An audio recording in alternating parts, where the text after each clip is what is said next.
masuala mazima ya homoni. Tunapozungumza homoni tunazungumzia kwenye pande kubwa mbili, hormone imbalance. Jambo la kwanza ni masuala ya period. Unaweza kujikuta ni mwanamke ambaye anapata hedhi kila mwezi, lakini inakuja labda ya mabonge, inakuja labda wakati mwingine ya utelezi, sometimes inakuwa nyepesi kama majimaji.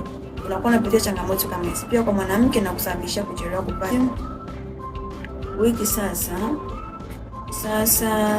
lakini hedhi hazikai, zinatoka mpaka leo. Nisaidie, zinatoka mpaka leo. Pole kwa changamoto. Ni kwamba mtoko umetoa uzazi wa mpango, hedhi haikati.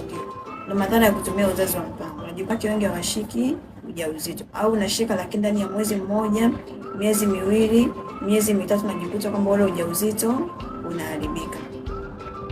Anasema kwamba kwa hiyo hizo dawa zina madhara. Ndio, zina madhara makubwa. Madam nani wewe?